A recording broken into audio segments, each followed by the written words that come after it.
अस्सलाम वालेकुम traders, weekly SMC analysis के साथ एक मरतबा फिर आपकी खिदमत में हाज़िर हूँ। तो शुरू करते हैं अपनी वीडियो को। मिलते हैं एक छोटे से डिस्क्लेमर के बाद। मेरे साथ रहिएगा। वेलकम बैक ट्रेडर्स, अस्सलाम वालेकुम। मैं हूँ आपका दोस्त, आपका भाई, आपका कोच रियाज़ हुसैन। ट्रेडर्स, आप इस वक्त मुझे देख रहे हैं द कैंपिस्ट एकेडमी के यूट्यूब चैनल पर, और आप लोग अच्छी तरह जानते हैं कि अगर आपको एसएमसी से रिलेटेड कोई कंटेंट ट्रेडर रियाज से देखना है तो आपको द कैंपिस्ट एकेडमी के यूट्यूब चैनल को ज्वाइन करना ही पड़ेगा, क्योंकि मैं ट्रेडर रियाज का यानी जो मेरा अपना यूट्यूब चैनल है, मैं उस चैनल पर सिर्फ प्राइस एक्शन से रिलेटेड कंटेंट शेयर किया करता हूँ। वहाँ आपके साथ मैं एनालिसिस भी शेयर करता हूँ, और आप लोगों के साथ मैं every Tuesday and every Thursday आप लोगों के साथ मैं लाइव भी आता हूँ सुबह 10 बजे पाकिस्तानी वक्त के मुताबिक। तो एनालिसिस स्टार्ट करते हैं। देखें, गोल्ड में हूँ मैं इस वक्त 4H टाइम फ्रेम में हूँ। 4H टाइम फ्रेम में हम एनालिसिस इसलिए कर रहे होते हैं क्योंकि ये पूरे वीक के लिए फ़ोरकास्ट होती है, जो कि हम एज्यूम कर रहे होते हैं कि प्राइस शायद ऐसे करेगी या प्राइस शायद वैसे करेगी। दिस इज़ ऑल अजम्पशंस भाई, नथिंग इज़ 100%, ठीक है। तो खैर, हमने जो लास्ट टाइम एनालिसिस किया था, हमारा जो फर्स्ट पीओआई था, हमने उसके बाद ये देखा था कि प्राइस ने डबल बॉटम टाइप एक सिचुएशन ऐसी बनाई हुई थी कि जिसको हम ये एक्सपेक्ट कर रहे थे कि शायद प्राइस इसको स्वीप करने के बाद आपको कोई ट्रेडिंग अपॉर्चुनिटी दे। और इनफैक्ट आपने देखा कि यहाँ प्राइस ने उस डबल बॉटम को स्वीप भी करके थोड़ा सा पुश करने की कोशिश की है, बट क्योंकि price was in a deep selling pressure, तो इवेंचुअली मैं यहाँ पर एक लाइन लगाता हूँ, तो इवेंचुअली प्राइस ने इस एरिया को ब्रेक ही कर दिया। अब क्या हुआ, आपका लो ब्रेक हो गया यार, ठीक है। जब आपका लो ब्रेक हुआ है तो प्राइस ने फिर चौक कर दिया। देखें, पहले आपका ट्रेंड डाउन था तो प्राइस ने अपवर्ड डायरेक्शन में चौक कर दिया था, ठीक है। अब चौक के बाद चौक, यानी एक के बाद एक चौक। तो प्राइस जो है वो इस तरह किया करती है भाई। कभी कभी के जो दिन कहते हैं ना, कभी के दिन बड़े तो कभी की रातें, तो ऐसा होता है। कभी कभी प्राइस आपको बड़ी neat and clean trading opportunities provide कर रही होती है, और कभी कभी प्राइस आपको जो है वो इस तरह से तंग कर रही होती है कि बार बार चौक कर रही होती है। तो nothing to worry about, everything happens, everything can happen in this market ना। तो आपको you have to prepare for every situation. आपको पता होना चाहिए कि यार मार्केट क्या कर सकती है और क्या क्या सिचुएशंस हम देख सकते हैं। तो देखें, हमने ये प्रॉपर लो ब्रेक किया है। लो ब्रेक करने के बाद अब आप थोड़ी सी वीडियो पॉज करके मेरे क्वेश्चन का आंसर दे दें कि जब प्राइस ने ये लो ब्रेक करके नीचे क्लोजिंग दी, ये वाला न्यू लो लगाया, तो कौन सी कैंडल हमारी जो है वो इंड्यूसमेंट है, जल्दी से बताएं। ओके, आई होप आप लोगों ने ये कहा होगा कि ये वाली कैंडल हमारी इंड्यूसमेंट है।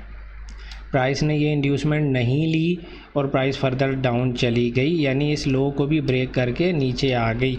तो अब हम क्या करेंगे, आप मुझे बताएं कि जब प्राइस ने ये लो लगाया, अब इंड्यूसमेंट कौन सी है। आई होप आप लोगों ने कहा होगा कि अब इंड्यूसमेंट ये है। तो यानी कि प्राइस ने अभी तक H4 टाइम फ्रेम में अभी अपनी इंड्यूसमेंट ही नहीं ली। जब प्राइस ने अपनी इंड्यूसमेंट ही नहीं ली तो इट मीन्स कि price is still searching for a valid lower लो। अभी तक प्राइस ने लोअर लो ही नहीं बनाया सॉरी, उसके लिए प्राइस को इंड्यूसमेंट लेना ज़रूरी है। तो अब तक की कंडीशन ये है, अब तक की सिचुएशन ये है, सिचुएशन ये है कि प्राइस जो है वो ये हमारी इंड्यूसमेंट है। या तो प्राइस मंडे को ओपन हो, आगे मंडे ट्यूसडे किसी भी दिन आके ये इंड्यूसमेंट ले, और लेने के बाद फिर प्राइस नीचे की तरफ तशरीफ़ ले जाए, नया लोअर लो लगा दे, या फिर प्राइस जो है वो इंड्यूसमेंट लेने के बाद ऊपर जाना शुरू कर दे। प्राइस कैन डू एनीथिंग, ठीक है। तो हमें हर सिचुएशन के लिए तैयार रहना। अब जब तक प्राइस इंड्यूसमेंट नहीं लेती तब तक हम अगली बात डिसाइड नहीं कर सकते। थोड़ी देर के लिए फ़र्ज़ करते हैं कि प्राइस ने इंड्यूसमेंट ले ली है। अब इससे पीछे हम जाएंगे और देखेंगे कि हमारा फ्रेश ऑर्डर ब्लॉक किधर है। हमारा फ्रेश ऑर्डर ब्लॉक, क्या ये हमारा फ्रेश ऑर्डर ब्लॉक है? थोड़ी देर के लिए जल्दी से सोच के मुझे बताएं, ये वाली कैंडल हमारा ऑर्डर ब्लॉक है? आई होप आप लोगों ने कहा होगा कि ये हमारा ऑर्डर ब्लॉक नहीं है सॉरी, क्यों ऑर्डर ब्लॉक नहीं है? क्योंकि ये एक इनसाइड बार है। तो इनसाइड बार जो है वो हमने सिर्फ मजबूरी में ऑर्डर ब्लॉक बनानी है। हम इनसाइड बार्स को भी ऑर्डर ब्लॉक बना सकते हैं, बट मजबूरी में। अगर हमारे पास कोई वैलिड ऑर्डर ब्लॉक मौजूद नहीं होगा फिर हम इनसाइड बार्स को भी ऑर्डर ब्लॉक बना लेंगे। तो हमारे पास ये एक ऑर्डर ब्लॉक यार यहाँ पर पड़ा हुआ है, ये एक हमारे पास ऑर्डर ब्लॉक पड़ा हुआ है।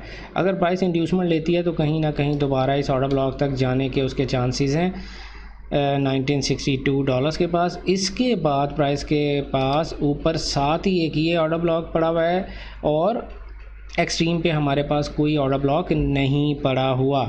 तो अगर मैं इन दोनों ऑर्डर ब्लॉक्स को मार्क कर लूँ, अच्छा ये ऑर्डर ब्लॉक भी बेसिकली इनसाइड बार ही है, तो हमारे पास जो बस एक ही ऑर्डर ब्लॉक हमारे पास वैलिड है। अब जब हमारे पास एक ही ऑर्डर ब्लॉक वैलिड है तो आपको पता है फिर हमारे पास ये जो हिडन ऑर्डर ब्लॉक्स होते हैं हम उनको भी ध्यान में रखते हैं। तो ये हिडन ऑर्डर ब्लॉक भी हमारे लिए एक ऑर्डर ब्लॉक है। फिर ऐसी सूरत हाल में आप प्राइस अगर इंड्यूसमेंट लेती है तो पहली अटैम्प्ट उसकी होगी कि वो इस हिडन ऑर्डर ब्लॉक तक जाने की कोशिश करेगी। उसके बाद वो दूसरी अटैम्प्ट में इस ऑर्डर ब्लॉक पे जाएगी। अब क्योंकि दो ऑर्डर ब्लॉक हैं और इन दोनों हर ऑर्डर ब्लॉक से पहले इंड्यूसमेंट होनी चाहिए, जिसको कुछ लोग बोल देते हैं वो इंजीनियरिंग लिक्विडिटी या extreme liquidity. Basically this is also inducement. Her order block से पहले, अब देखें ना ये आपका ऑर्डर ब्लॉक है, उससे पहले आपके पास ये इंड्यूसमेंट है। फिर अब ये ऑर्डर ब्लॉक है तो इससे पहले तो इंड्यूसमेंट है ही नहीं। यहाँ पर क्या करेंगे? यहाँ पर आप फिर ये करेंगे कि अगर जब दो ऑर्डर ब्लॉक साथ साथ हो, मैंने आपको बताया, तो ऐसी सूरत हाल में प्राइस क्या करती है, फिर जो पहला ऑर्डर ब्लॉक है उसकी लिक्विडिटी स्वीप कर लेती है एज ए इंड्यूसमेंट। ठीक है, तो खैर अब ये तो बहुत मैंने आगे की बातें आप लोगों के साथ कर दी। अभी तो सिचुएशन ये है कि गोल्ड इंड्यूसमेंट लेगा तो फिर कोई और बात होगी। यूरो यूएसडी की तरफ हम चलते हैं। यूरो यूएसडी ने देखें एक्सट्रीम जो हमारा पॉइंट ऑफ इंटरेस्ट था यूरो ने उसे भी ब्रेक कर दिया, और ब्रेक करने के बाद आपको पता है कि ये एक हमारा वैलिड हिडन ऑर्डर ब्लॉक है। हिडन ऑर्डर ब्लॉक हम बिल्कुल लीस्ट इम्पॉर्टेंस देते हैं उसको। अगर हमारे ऑर्डर ब्लॉक्स काम ना कर रहे हो तो फिर हम हिडन ऑर्डर ब्लॉक्स की तरफ जाते हैं। अभी हमारा जो लास्ट पीओआई था उसने काम नहीं किया तो प्राइस ने हिडन ऑर्डर ब्लॉक से फ़िलहाल सपोर्ट लेने की कोशिश कर रही है, लेकिन अब हम उस वक्त तक इसमें सेल पे नहीं बैठ सकते जब तक कि प्राइस जो है वो इस लो को ब्रेक ना करे। यहाँ पर हमें जैसे ही 4 टाइम फ्रेम में चौक दिखाई देता है, चेंज ऑफ करैक्टर, तो हम दोबारा बाय की रीजंस ढूंढना शुरू कर देंगे। ठीक है, GBP USD की तरफ हम चलते हैं। GBP USD जो है वो देखें फर्स्ट पॉइंट ऑफ इंटरेस्ट और लास्ट पॉइंट ऑफ इंटरेस्ट के दरमियान बैठा हुआ है। जो अभी मैंने थोड़ी देर पहले आप लोगों से बोला कि यार प्राइस जो है वो हर ऑर्डर ब्लॉक से पहले उसको एक इंड्यूसमेंट लेवल बनाना ज़रूरी होता है। तो आपने मुझे ये बताना है कि हमारा इंड्यूसमेंट लेवल ये है इस सूरत हाल में, या हमारा इंड्यूसमेंट लेवल ये होना चाहिए। कौन सा हमारा इंड्यूसमेंट लेवल प्रॉपर होना चाहिए ये आप लोगों ने मुझे बताना, करीब तरीन हमारे इस POI से। ठीक है, ये आपकी असाइनमेंट हो गई। अच्छा, दूसरी बात ये है कि यार अभी GBP USD में हमें कोई ख़ास सिचुएशन दिखाई नहीं दे रही है। GBP USD ने यहाँ पर चौक कर दिया है। जो ये जो डाउन सेलिंग प्रेशर आ रहा था एक्सट्रीम POI से, उसने रिजेक्शन लेके यहाँ पर हमें चौक कर दिया है। ठीक है, अगर प्राइस यहाँ पर ये चौक कर बैठी, लेकिन क्योंकि फर्स्ट POI से वो रेजिस्टेंस लिए चली जा रही है, बार बार लिए चली जा रही है, अगर वो यहाँ पर आपको कोई बाय रीज़न देती है 15 मिनट टाइम फ्रेम में तो आपको ज़रूर बाय करना चाहिए, क्योंकि price is actually in an up trend. ठीक है, और यहाँ पर उसने 4 टाइम फ्रेम में चौक भी कर दिया है। इसके अलावा हमारा ये था हमारा जनाब SMC का एनालिसिस, जिसमें मैं आप लोगों को बेसिकली सिखाने की कोशिश कर रहा होता हूँ, ज़्यादा से ज़्यादा सिचुएशंस को डिस्कस करके आप लोगों के VNs क्लियर करने की कोशिश कर रहा हूँ। ये कोई ट्रेडिंग सिग्नल्स नहीं है, तो इसको as a trading signal service आप लोगों ने नहीं लेना है। ठीक है, मिलते हैं नई वीडियो में किसी नए कंटेंट किसी नए कॉन्सेप्ट के साथ। तब तक अपना ढेर सारा ख्याल रखिएगा। Good luck, happy trading.